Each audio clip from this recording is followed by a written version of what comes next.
Assalamualaikum warahmatullahi wabarakatuh. Perkenalkan, nama saya Nais Sanaul Atiyah. Di sini saya akan menyampaikan materi tentang Sunan Giri. Pastinya tidak asing kan ya dengan yang namanya Sunan Giri. Sebelum kita membahas tentang silsilahnya dan maupun yang terkait dengan Sunan Giri, kita mulai dulu dengan bacaan basmalah bersama-sama. Bismillahirrahmanirrahim. Oke, sekarang kita akan membahas tentang Sunan Giri itu sendiri. Sunan Giri itu nama aslinya adalah Raden Paku. Beliau lahir pada tahun 1442 Masehi. Ayahnya bernama Syekh Maulana Ishaq, sedangkan ibunya bernama Dewi Sekardadu. Nah, kemudian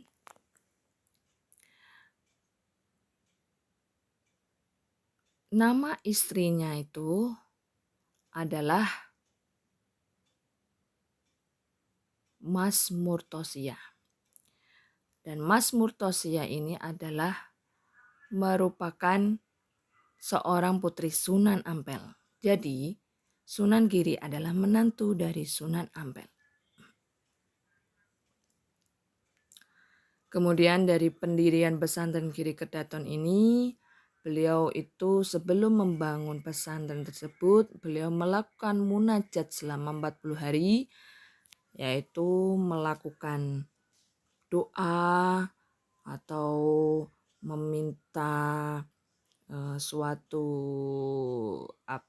doa, suatu petunjuk dan suatu ibarat kata ya berkaitan dengan berdoa itu sendirilah kepada Allah gitu, agar apa yang nantinya ketika beliau membangun pesantren itu menjadi sebuah pesantren yang bermanfaat. Setelah itu ada pesan dari ayahnya yang waktu itu ketemu di Pasai Aceh. Beliau disuruh untuk mencari jenis tanah yang sama yang ayahnya tempati, seperti itu. Akhirnya beliau menemukan jenis tanah yang sesuai dengan pesan dari ayahnya pada tahun 1480 Masehi. Yang sekarang diberikan nama Giri. Nama Giri itu sendiri artinya gunung.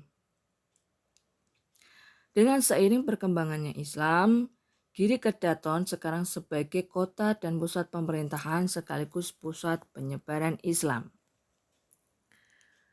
Makam Sunan Giri, bahwa Sunan Giri wafat pada awal abad ke-16. Makamnya terletak di sebuah bukit di Dusun Kedaton, Desa Giri Gajah, Kabupaten Gresik, Jawa Timur. Di pintu gapura makamnya tertulis bahwa tahun 1505 Masehi, itu artinya bahwa pembangunan gapura makam itu dilakukan pada tahun 1505 Masehi. Peran Sunan Giri dalam menyebarkan Islam di Indonesia itu yang pertama sebagai pemimpin agama sekaligus sebagai penguasa wilayah Giri. Akhirnya bahwa beliau selain sebagai ulama penyebar Islam, beliau juga sebagai penguasa politik di wilayah Giri itu sendiri. Sehingga beliau mendapatkan gelar Prabu Satmata. Yang kedua, mengambil alih fungsi dukuh menjadi pesantren. Dulu ketika pada masa Majapahit, dukuh itu sendiri dijadikan sebagai tempat pertapaan untuk mendidik calon pendeta pada lembaga pendidikan Shiwa Buddha. Lalu oleh para wali songo, dukuh itu dirubah menjadi pesantren. Dan orang dan anak-anak yang belajar di pesantren itu disebut sebagai santri. Makanya kata-kata santri itu sendiri telah ada sejak Sunan Giri. Kata santri itu sendiri berasal dari kata sastri yang berarti orang suci yang mempelajari kitab suci. Kemudian beliau mengembangkan pendidikan terbuka bagi masyarakat.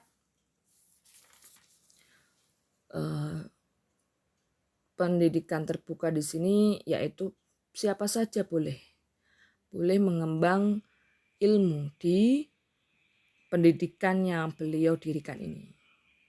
Akhirnya beliau menciptakan berbagai jenis permainan anak dan tembang permainan anak.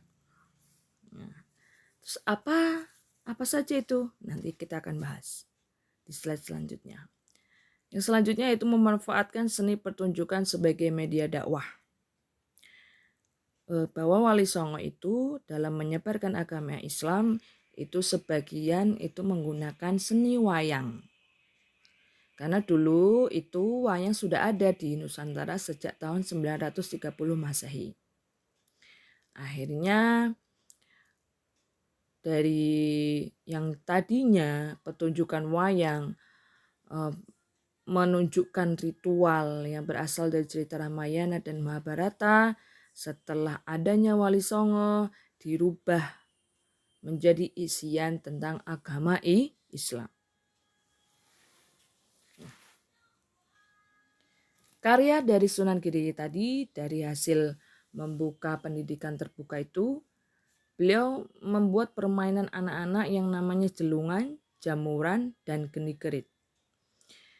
Dari permainan ini memiliki makna tersendiri yang berkaitan tentang agama Islam. Dan tembang-tembang anak-anak ini juga berkaitan dengan kehidupan-kehidupan yang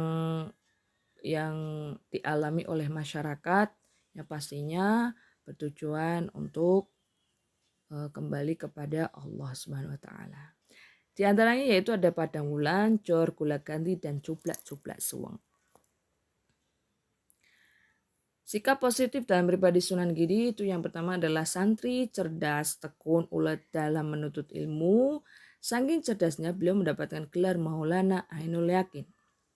Yang kedua, toleran dan bijak dalam berdakwah karena beliau tidak memaksakan masyarakat untuk masuk Islam. Tapi beliau menyampaikannya dengan lemah lembut, dengan baik, dan dengan rangkulan yang tidak membuat pertentangan kepada mereka. Selain itu juga beliau sebagai pemimpin yang mengayomi rakyat dan juga sebagai seniman kreatif. Lah, 4 pedoman hidup Sunan Giri itu sendiri yaitu yang pertama, berilah makan pada mereka yang lapar, berilah pakaian pada mereka yang tidak menutup aurat, berilah payung pada mereka yang kehujanan, dan berilah tongkat pada mereka yang buta. Itulah sekelumit cerita tentang materi Sunan Giri. Sekian dari saya, mari akhiri dengan bacaan hamdalah. Alhamdulillahirabbil alamin. Wassalamualaikum warahmatullahi wabarakatuh.